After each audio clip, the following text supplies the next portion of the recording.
Então, boa tarde a todos. O meu nome é Joana Timbal, eu sou atriz e especialista em comunicação e técnicas de oratória.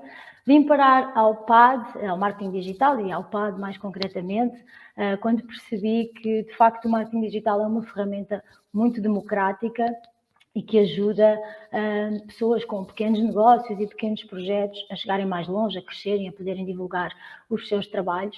E tem sido uma experiência incrível poder aprender com estes profissionais maravilhosos. E por isso é para mim muito, muito gratificante estar aqui hoje para partilhar também um bocadinho daquilo que eu sei fazer um bocadinho melhor, que é a questão da oratória e da comunicação, que é algo que sempre me apaixonou muito. E se calhar muitos de vocês estão aqui a perguntarem-se por que raio é que se fala de comunicação e oratória num evento de marketing digital, e eu gostava de explicar um bocadinho porque é que eu acho importante a parte da comunicação. Em primeiro lugar, porque existem vários estudos que comprovam que as pessoas que comunicam de forma melhor são mais bem-sucedidas, quer na vida pessoal, quer na vida profissional. Conseguem chegar a cargos mais altos dentro das empresas onde trabalham, conseguem chegar mais longe profissionalmente, conseguem divulgar melhor os seus trabalhos e, portanto, o seu trabalho enquanto profissionais. Se trabalhas numa empresa, muitas vezes, se calhar, vais ter que apresentar os resultados das campanhas que estás a fazer até a outros departamentos.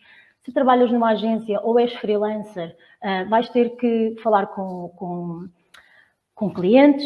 Muito possivelmente, há uma coisa que as pessoas às vezes se esquecem, que é: eu posso ser o melhor profissional do mundo, tecnicamente, mas se eu não o conseguir e se eu não o souber comunicar, ninguém o vai saber. Porque a minha primeira reunião com um cliente, ele não vai saber se eu tecnicamente sou muito boa, se sei muito sobre marketing digital ou não. Aquilo que ele vai saber é aquilo que eu lhe conseguir demonstrar através da minha comunicação.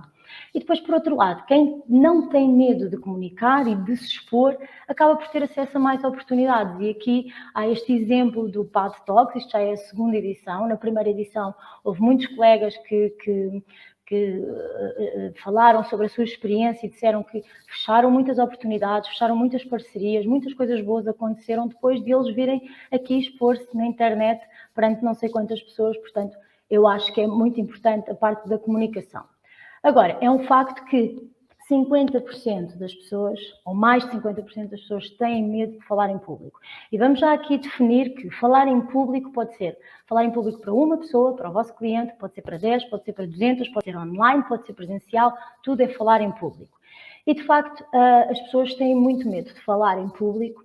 E falar em público, o medo não é a pessoa sentir-se nervosa, sentir-se ansiosa com a situação. Isso é absolutamente normal e no dia em que deixarem de sentir isso, muito possivelmente estarão mortos. A questão é não deixar que isso condicione, que nos bloqueie, que nos impeça de nos colocarmos em situações que temos que o fazer. E a verdade é que as pessoas não têm medo de falar em público, as pessoas têm medo de falhar em público. Então, eu trago-vos aqui algumas coisas que eu considero importantes para um bocadinho vencer este medo. A primeira coisa é definir um objetivo. Definir onde é que eu quero chegar e o que é que o falar em público se está a intrometer no meu caminho. Ou seja, por exemplo, eu quando concorri à Escola de Teatro de Cascais, o primeiro ano que eu fui lá, eu cheguei lá para me inscrever para as audições, eu fiquei tão nervosa e com tanto medo de não entrar que me vim embora e não concorri. Obviamente fiquei um ano a tirar o 10º ano normal, frustradíssima, e no ano seguinte disse: não, é exatamente isto que eu quero, eu vou ter que ir. E consegui passar uma barreira e consegui me inscrever. 5 minutos antes da minha audição, eu fui para a casa de banho vomitar, de tão nervosa que estava. Até que eu pensei: eu quero mesmo ser atriz, é isto que eu quero fazer para o resto da minha vida, portanto eu vou ter que entrar ali, vou ter que enfrentar aqueles 6 júris que estão ali para me avaliar, vou dizer o meu texto. E foi isso que eu fiz. Não fui brilhante, o Shakespeare há de ter dado voltas no caixão, mas a verdade é que entrei e que fiquei um bocadinho mais perto de atingir o meu objetivo. Depois a outra questão é que as pessoas procuram muito a perfeição, e isso é impossível. Vai acontecer as pessoas gaguejarem, vai acontecer o slide andar para trás, para a frente, ai meu Deus, isto vai acontecer e nós não devemos procurar a perfeição, devemos sim dar-nos a oportunidade de falhar e de tentar de novo. Tem sido muito mote aqui nesta palestra, eu tenho achado isso muito interessante, esta questão do mindset, e é de facto muito importante darmos a oportunidade de falhar e de tentar novamente. Havia um um dramaturgo irlandês, que era o George Bernard Shaw. Ele era extremamente tímido e chegou ao final da vida dele sendo um orador excelente, era um orador exímio. E quando lhe perguntaram como é que ele conseguiu passar de pessoa tão tímida a um orador de excelência, ele respondeu: foi mais ou menos como andar de patins, fiz figuras tristes até me habituar.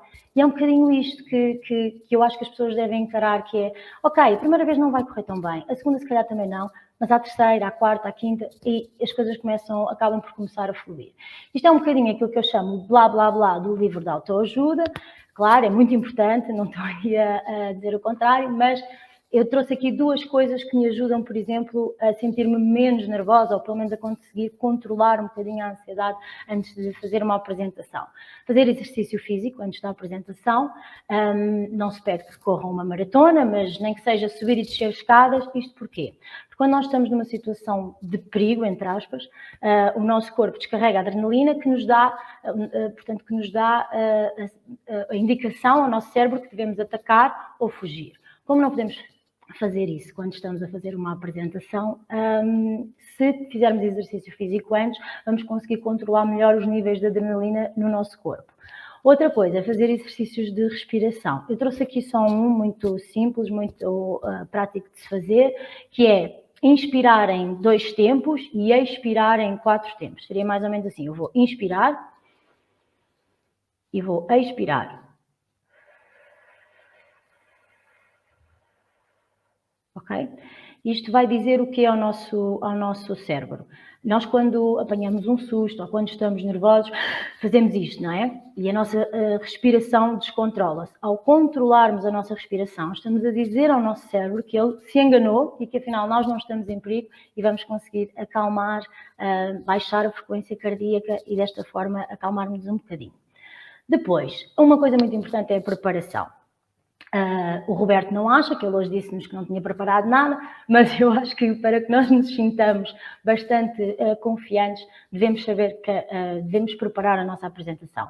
E começa por percebermos quem é a nossa audiência.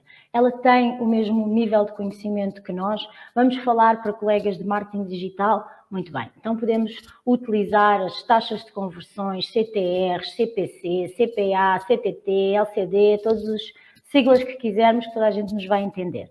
Não vamos falar para uma pessoa que perceba aquilo que nós estamos a dizer.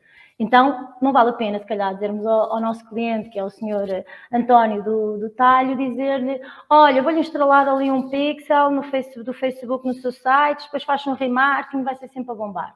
Ele não vai entender, portanto, nós devemos adequar a nossa apresentação e o nosso discurso à pessoa com quem vamos falar. Um truque muito simples é tentarmos explicar isto a uma criança de 5 anos, utilizando metáforas que ela entenda e, portanto, normalmente se uma criança de 5 anos entende, toda a gente irá entender. Depois é filmarmos a nossa apresentação. Filmamos, revemos, filmamos novamente, corrigimos, filmamos, revemos. Fazer para um amigo também ajuda. Quando estamos a filmar a nossa apresentação, devemos ter em conta 3 questões: o conteúdo, a voz e o corpo. No conteúdo eu não me vou alongar muito, mas é definirmos qual é que é o objetivo da nossa apresentação, se queremos vender, se queremos ensinar, se queremos só demonstrar alguma coisa, qual é que é o nosso objetivo. Depois devemos organizar as nossas ideias de forma lógica. Aquilo que eu costumo fazer e que me ajuda bastante é mapas mentais. Ok, eu quero falar do tema 1, do tema 2, do tema 3, dentro do tema 1 tal, e depois ensaio. E atenção, não é para decorar uma apresentação. Decorar é quando temos que ir fazer um texto de um autor que já morreu e ninguém lhe pode ir lá perguntar se pode mudar o para por. Portanto, aí temos que decorar. Aqui a ideia é decorarmos ideias, porque senão se nos falha uma palavra, a probabilidade de entrarmos em loop e de nos enervarmos e de nos esquecermos ainda mais é muito grande. A ideia é decorar ideias. Depois, relativamente à voz, a dicção é muito importante. A dicção é, no fundo, a articulação, não é? O desenvolvimento da musculatura das bochechas, dos lábios e da língua. Não sei se vocês já falaram que aquelas pessoas falam assim com a boca completamente fechada e ninguém percebe nada o que elas estão a dizer.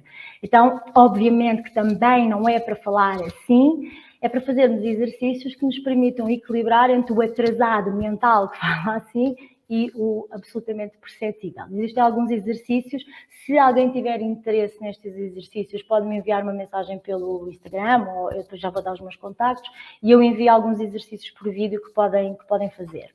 Depois há a questão da velocidade. A Catarina há bocado estava com medo de ter falado muito depressa, não falaste, mas há que de facto equilibrar entre o falar super rápido, porque ainda por cima só temos 12 minutos e vamos ter que despejar toda a informação que queremos aqui, e o falar muito devagar, que também não é interessante, porque senão vamos ter a nossa audiência toda a dormir. Portanto, é tentar equilibrar. Obviamente podemos acelerar em algumas partes que consideramos que não são tão importantes, e podemos desacelerar e, portanto, falar mais devagar quando queremos dar ênfase a uma frase, a um conteúdo, a uma parte da nossa apresentação. A diferença de velocidades ajuda também a manter o interesse na apresentação.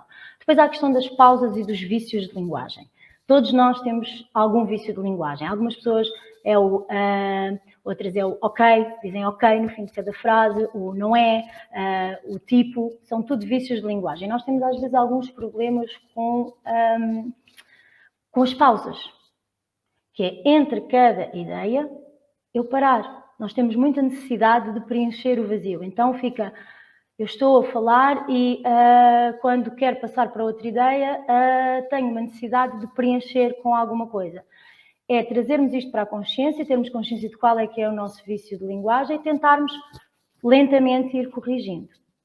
Depois a questão da postura. A postura da cabeça é muito importante, não é? Nós não devemos estar a fazer uma apresentação assim, também não devemos estar a fazê-la assim porque pode passar alguma arrogância. A mesma questão com os ombros devem estar alinhados, não devem estar a falar assim, então eu fiz aqui esta campanha, porque parece que são muito arrogantes e etc. Também não convém que estejam a falar assim, porque senão não vão passar confiança absolutamente nenhuma e ninguém vai confiar em nada daquilo que vocês estão a dizer.